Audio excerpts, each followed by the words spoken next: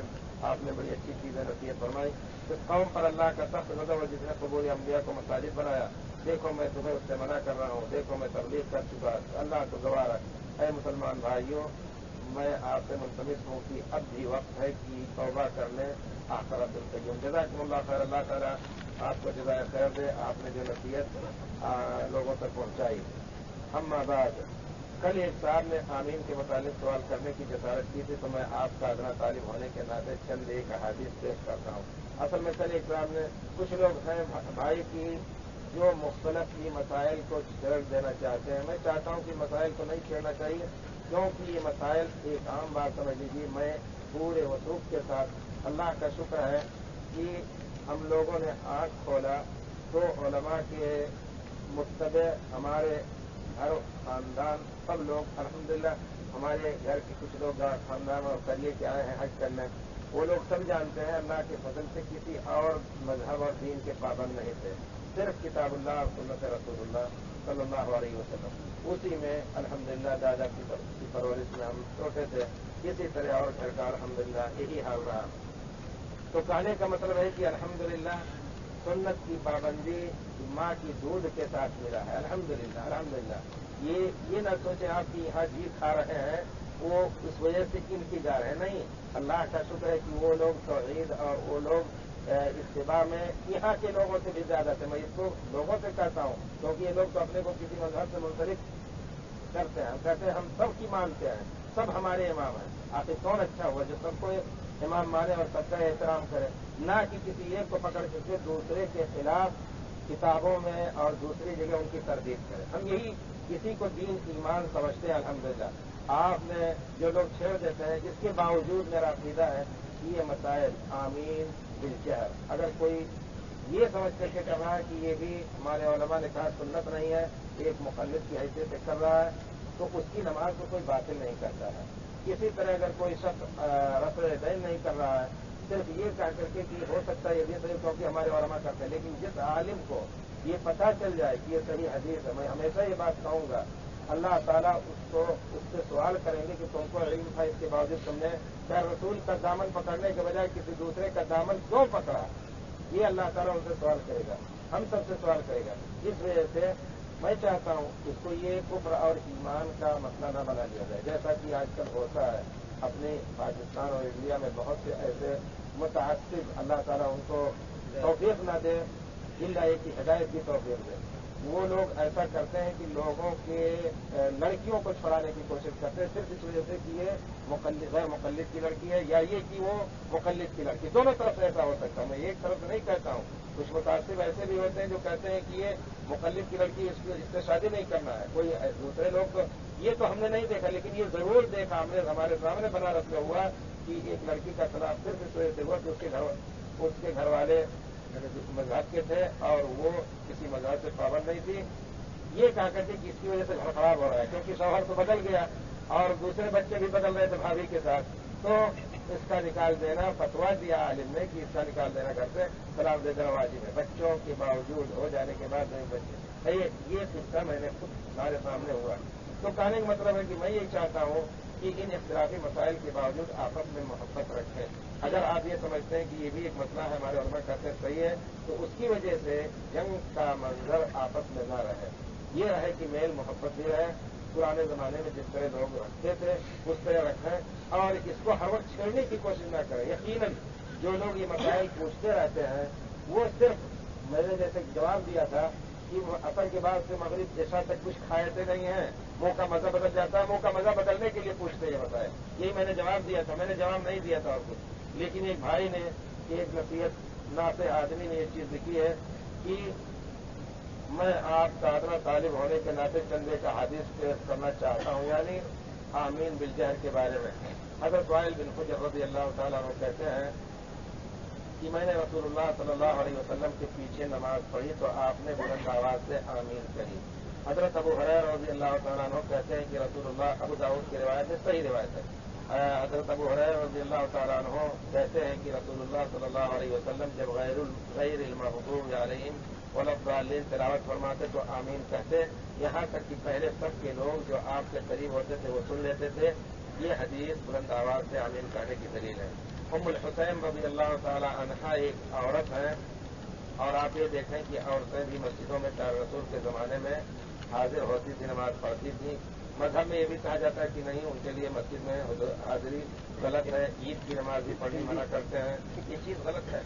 جو چیز پیارے رسول سے ثابت ہوگی، کس دل اور گردے اور کس کے منہ میں کتنے دانت میں گزرے کہ یہ چیز جائز نہیں ہے، بہرحال یہ چیز غلط ہے، کسی کی طرف منسوخ ہو تو پیارے رسول کے زمانے میں عورتیں بھی آتی تھیں اور ان کے سب مردوں کے پیچھے ہوا کرتے تھے، جس طرح عام کسی مسجد میں ہو، مکے میں تو چاروں طرف ہوتے ہیں، مدینے میں جس طرح پیچھے کی جاتی ہیں، تو وہ پیچھے بھی مردوں کی اگر 4، 6، 8، 10 صف ہے، اس کے بعد بھی اگر ان کی صف ہے تو آواز بہرحال جاتے ہوئے کچھ وقت اور کچھ تیز آواز کی ضرورت پڑتی ہے۔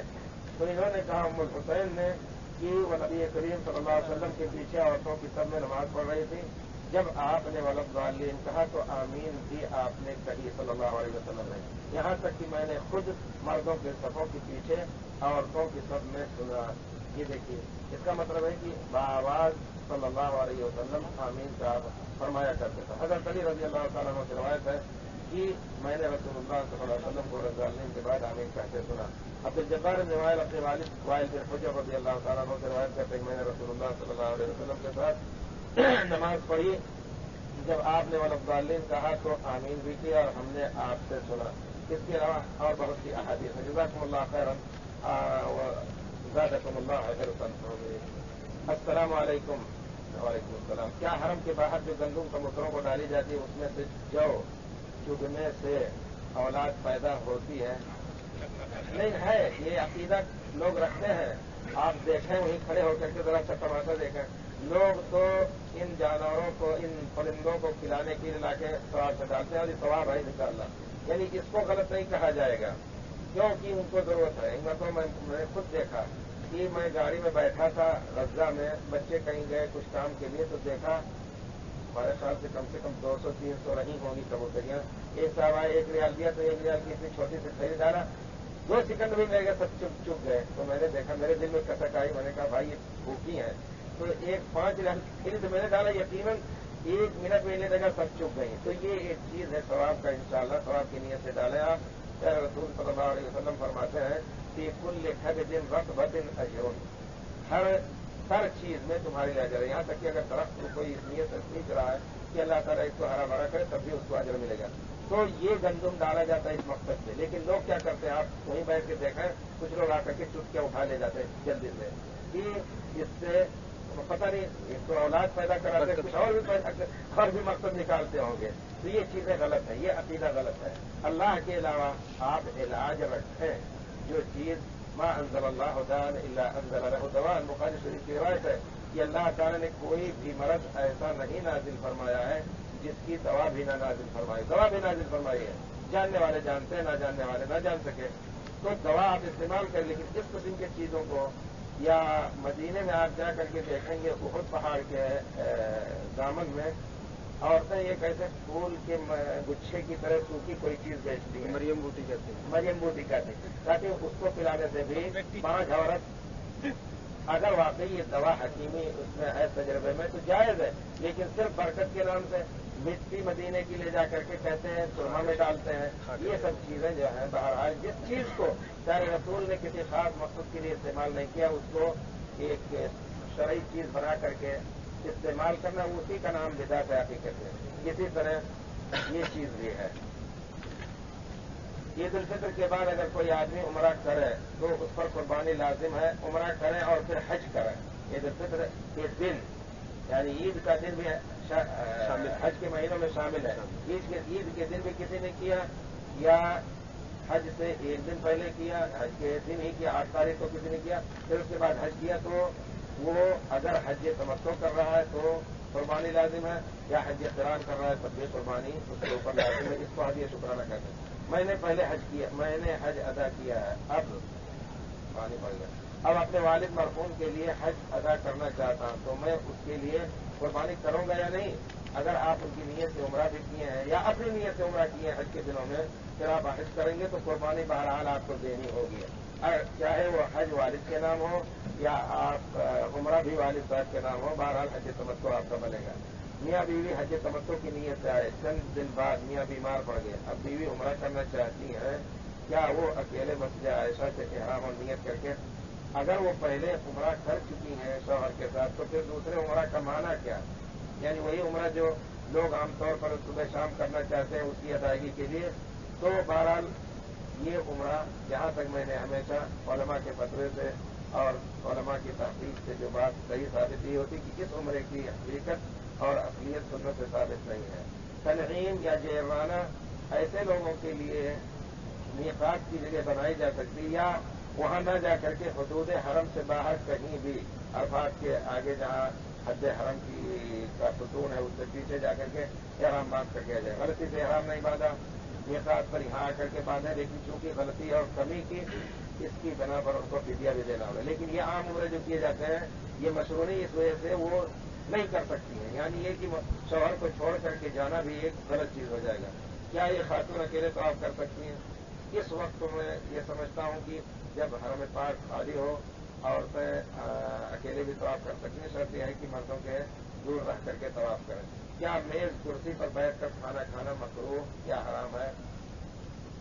نہیں، اس کو نہ مکروہ کہا جا سکتا ہے انشاءاللہ، نہ حرام کہا جا سکتا ہے۔ رہ گئی بات یہ کہ دنیا کی کوئی بھی چیز اللہ تعالیٰ فرماتے ہیں قل من حرم زینۃ اللہ التی اخرج لعبادہ، آپ ان سے کہہ دیجیے کہ کس شخص نے، کس ذات نے ان کے لیے وہ زینتیں جو دنیا کی ہیں اللہ تعالیٰ نے حرام کی ہیں۔ جس چیز کو حرام کیا ہے ان الحلال بین و ان الحرام بین، اس کے علاوہ آپ شوق سے کالج میں پڑھو، پارک میں کھولو، جائز ہے غباروں کو اڑو، چرخ میں جھولو، پر ایک سکن بند ہے عاجز کے رہے یاد اللہ کو اور اپنی حقیقت کو نہ بھولو۔ کل آپ بتا رہے تھے کہ حضرت ابراہیم عین یعنی کیا معنی ہوتا ہے؟ علیہ السلام۔ کیا نبی کریم صاد، یہ عین اور صاد نہ لکھا کریں، پورا لکھا انشاءاللہ اس پر بہت اجر ملے گا۔ پیارے رسول صلی اللہ علیہ وسلم نے فرمایا جس نے میرے اوپر ایک مرتبہ صلاۃ پڑھی تو اللہ تعالیٰ ان پر 10 مرتبہ رحمتیں بھیجے گا۔ عین اور صاد نہ لکھا، علیہ السلام لکھا پورا۔ حضرت ابراہیم علیہ السلام نے حضرت حاجر اور حضرت حاجرہ، نام بھی اصل حاجرہ نہیں ہے، اپنے یہاں لوگوں نے چلا لیا ہے حاجرہ، وہ ہجرت سے حاجرہ مؤنث کا صیغہ ہو گیا ہے، لیکن حاجر اصل لفظ ہے، وہ سریانی لفظ ہے، عربی نہیں ہے، کسی وجہ سے وہ غیر منصرف ہوتا ہے، علمیت اور ثانیت کی وجہ سے یہ عربی کا حاجر آخر میں رے کے بعد کے نہیں ہے، اصل لفظ یہ ہے۔ حضرت حاجرہ اور حضرت اسماعیل کو مکہ میں چھوڑا اور خود فلسطین چلے گئے، جب واپس آئے تو حضرت حاجرہ فوت ہو چکی تھی، حضرت اسماعیل نے شادی کر لی تھی، تو وہ قربانی اور خواب والا واقعہ کب اور کہاں پیش آئے، اس درمیان پیش آیا تھا، لیکن ہے وہ دوسری روایت